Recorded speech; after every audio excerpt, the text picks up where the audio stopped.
Hey everybody, welcome to Vic's Yard to Table. Today we're making a very simple Neapolitan pizza sauce with fresh ingredients, no cooking, no sugar, just real flavor.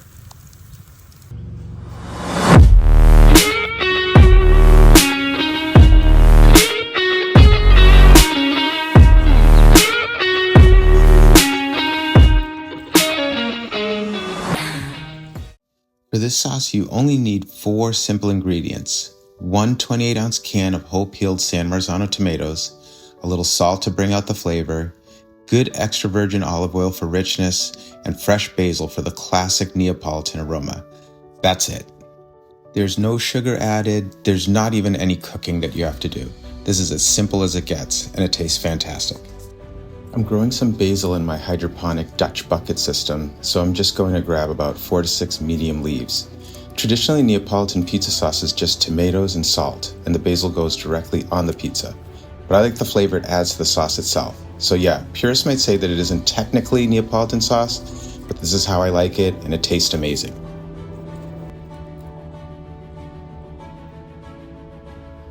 So these are my San Marzano tomatoes that I've been growing in my raised beds. I've also grown them in my hydroponic system, but in the last few years, I've switched to growing them in my raised beds. I've also grown them in grow bags, and I'll probably do raised beds and grow bags this year. When I can pick them fresh, this is my first choice for Neapolitan-style sauce. They're naturally sweet, low in acidity, and you really don't need to do much with them. I can them myself, so I have real San Marzano tomatoes year-round. For pizza sauce, I'd aim to use your home canned tomatoes within a year for best flavor. They'll still be safe later if canned right, but the tomato flavor may not be as good. And when I don't have my own garden fresh tomatoes, I use this CENTO whole peeled San Marzano tomatoes in the 28-ounce can. They're easy to find and they make a really good raw pizza sauce.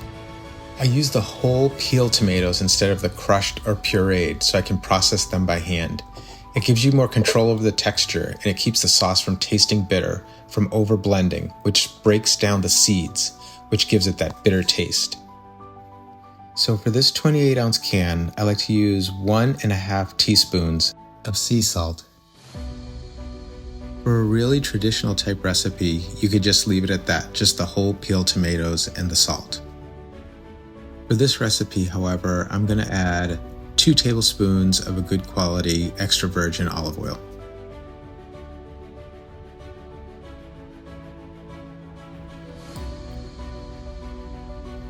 Now you want to get your hands right in there and gently squeeze each tomato so the juice and the pulp come through your fingers as you break them apart. Keep your hands submerged in the sauce. This will help control the splatter so the sauce doesn't spray everywhere. Take your time. You're aiming for a sauce with some texture and a rustic look, not a smooth puree.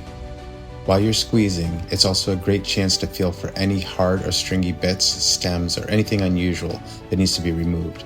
Like I once actually found a leaf in my tomatoes. Again, I wouldn't use a food processor, blender, or immersion blender for this. If you start breaking down the seeds, it can make the sauce taste bitter. It only takes a few minutes to do by hand, and the payoff is well worth it. So this is one of the main reasons why you want to use San Marzano tomatoes. When you open them up, see there's not that many seeds, and the seeds are really small. So that decreases the likelihood of having any type of bitter taste when you're making your sauce. So the main reason to use San Marzano tomatoes are because they're naturally sweeter and less acidic than most regular canned tomatoes, which makes your sauce taste balanced without needing a lot of sugar. Also, the flesh of the tomato is thick and not watery, so you get a rich, hearty sauce without it being too thin. Again, they naturally have fewer seeds, which means less bitterness. And another interesting fact, they're grown in Italy's volcanic soil near Mount Vesuvius, which gives them a unique flavor that's hard to replicate with other tomatoes.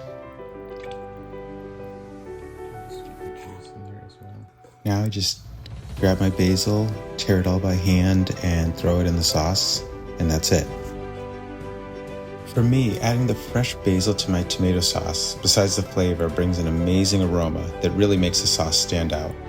When you tear apart the basil, the oils infuse the sauce as you mix it in. It's one of those simple touches that instantly makes your sauce taste more balanced and better. Now I just give it a quick little stir to incorporate the basil in the sauce.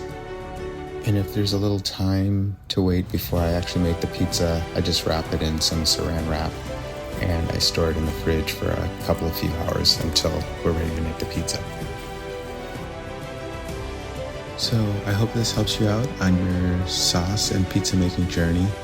And if you found this useful, please like and subscribe. Thanks so much for watching.